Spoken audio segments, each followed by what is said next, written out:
খেতি নকৰা মানুহে ক'ব নোৱাৰিব নেকি খেতিয়কৰ সমস্যাৰ কথা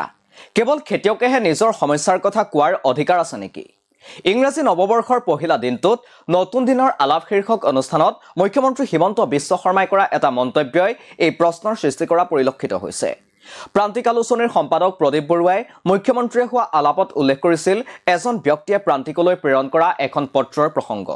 সেই পত্ৰখনত কৃষকৰ সমস্যা সম্পৰ্কে চৰকাৰলৈ কিছু আহ্বান জনাইছিল দিবাকৰ শৰ্মা নামৰ পত্ৰলেখকজনে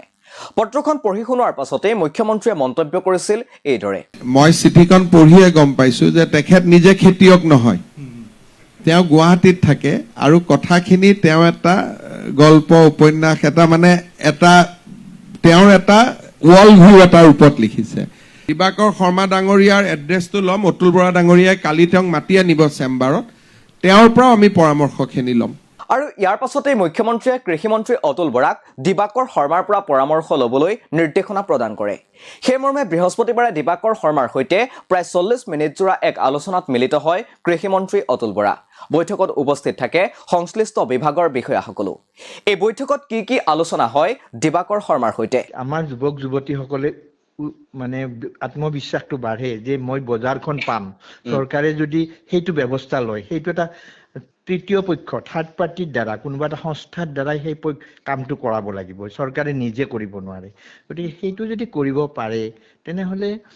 এই আমাৰ যুৱক যুৱতীসকলে খেতি কৰিবলৈ সাহস পালে তেওঁলোকে বজাৰখন পোৱাৰ কথা পালে সাহস পাই যাব কিন্তু বজাৰত যদি উৎপাদন কৰি যদি বস্তুৰ দাম নাপায় তেতিয়াহলে আমাৰ যুৱক যুৱতী সেই সাহসটো নাপায় খেতি কৰিবলৈ আগ্ৰহ নকৰে তেনেকুৱাই কলো আৰু শেষত ঠায়ে ঠায়ে কোল্ড ষ্টৰেজ স্থাপন কৰা হৈছে যদিও এই সমূহত উপলব্ধ সুবিধা সম্পৰ্কে জ্ঞাত নহয় গ্ৰামাঞ্চলৰ কৃষক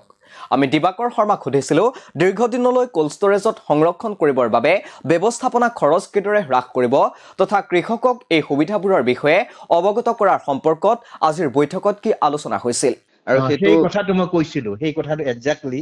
সেই কথাটো কৈছিলো আৰু মই কৈছিলো যে সকলো কোল্ড ষ্টৰেজৰে ভলিউমটো একে হ'ব নালাগে ক'বাত উৎপাদন কম হৈছে কম ভলিউমৰ কম সাইজৰ কোল্ড ষ্টৰেজ কৰিলেও হ'ব সেইটো কৈছিলো মই মানে কোল্ড ষ্টৰেজৰ এই ফেসিলিটি খিনি লবৰ কাৰণে কৃষকক কেনেকৈ এনকাৰেজ কৰিব সেইখিনি কথা আলোচনা হৈছিল নেকি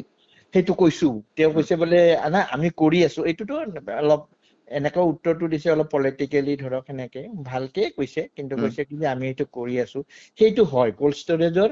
সেই বস্তুটো তেওঁলোকে মই কৈছো তেওঁ যে কোল্ড ষ্টৰেজৰ এইটো যে কোল্ড ষ্টৰেজটো মই 24/7 কাৰেন্ট থাকিব লাগে মই এইটো কৈছো যে কাৰেন্টটো 24/7 থাকিব লাগে থাকিলে তেতিয়া ভাল নহলে কি হৈছে বহুত জায়গাত আমি দেখা পাওঁ যেহেতু আমাৰ কাৰেন্টটো 24/7 নাই তেনে ক্ষেত্ৰত কি হৈছে সেইবিলাক ডিজেলেৰে চলাই আছে তেতিয়া তেওঁলোকে কৈছে নাই আমি এতিয়া ডিজেলৰ এইটো ডিজেলেৰে চলালে বহুত টকা খৰচ হৈ যায় মানে মেনেজমেন্ট এক্সপেন্সটো বহুত বাঢ়ি যায় তো বস্তুৰ দামটো বাঢ়ি যাব একৰ্ডিংলি তো কিন্তু তাৰপিছত তেওঁ কৈছে যে নাই আমি এটা সোলাৰ সিস্টেম সোলাৰ পাৱাৰটো আমি ইউজ কৰিম বুলি ভাবিছো কি লক্ষ্য আগত ৰাখি পত্ৰ লিখিছিল দিবাকৰ শৰ্মাই সেই কথা ক'লে দি ক্ৰছ কাৰেণ্টৰ সৈতে হোৱা কথা বতৰাত মোৰ মেইন ফোকাসটো আছিল কি যে আমাৰ যুৱক যুৱতীসকলে কিয় আজি আত্মবিশ্বাসেৰে খেতি কৰিব পৰা নাই আত্মবিশ্বাস সহকাৰে কিয় খেতি কৰিবলৈ সাহস কৰা নাই সেই কথাটোহে মই বেছিকে ফোকাস কৰিছিলো মানে গোটেই বাকি অন্যান্য কৰিছিলো কিন্তু সেইটো আজি যদি সেইটো কৰিব পাৰে যদি কৃষক মানে যুৱকসকলে কৃষিত আমাৰ মাটিবিলাক এনেই পৰি আছে বহুত মাটি এনেই পৰি আছে কিন্তু কৃষকসকলে যুৱক বিলাকে সেইটো কৰিলে কি হ'ব একোটো লাভ নাই আমি ক'ত বিক্ৰী কৰিলে কম পইচা পাম আমাৰ বজাৰ নাই এনেকে কয় মই মোৰ প্ৰেক্টিকেল এক্সপেৰিয়েন্সৰ পৰা মই যিবিলাক ল'ৰা ছোৱালীক বা যুৱকক মই কওঁ তেনেকুৱা উত্তৰ দিয়ে সেই কথাটো বিলাকে মোৰ মনত চিন্তাবিলাক যেতিয়া মই যিখন গাঁৱতে যাওঁ মোৰ ৰিলেটিভ বা এনে কিবা ফুৰিব যি গাঁৱতে যাওঁ মই সুধো তেতিয়া লগ পালে সুধিলে তোমালোকে কিয় নকৰা ইমান ঠাইবিলাক এনেই পৰি আছে ইয়াতেতো প্ৰডাকশ্যন কৰিব পৰা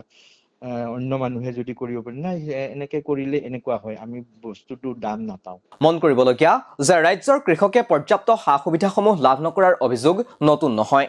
পথাৰত জলসিঞ্চনৰ সা-সুবিধা নাই উচিত দামত সাৰ পাবলৈ নাই উৎপাদিত সামগ্ৰীৰ উচিত মূল্য নাই এনে নানা সমস্যাৰে ভাৰাক্ৰান্ত হৈ থকাৰ সময়ত খেতিৰ প্ৰতি নতুন প্ৰজন্মৰ অনীহাও এটা গুৰুতৰ সমস্যা। এই সকলোবোৰ সমস্যাৰ অন্ত পেলাই কেনেকৈ কৃষিৰ ক্ষেত্ৰত ৰাজ্যখনক স্বাৱলম্বী কৰি তুলিব পাৰি সেই সন্দৰ্ভত চৰকাৰে ব্যৱস্থা লোৱাটো অতিকৈ প্ৰয়োজনীয়। এই সমস্যাবোৰ সমাধান কৰিবলৈ বিভিন্নজন ব্যক্তিয়ে আগবঢ়োৱা পৰামৰ্শাৱলী চৰকাৰে আগ্ৰহেৰে শুনাটো আৱশ্যক।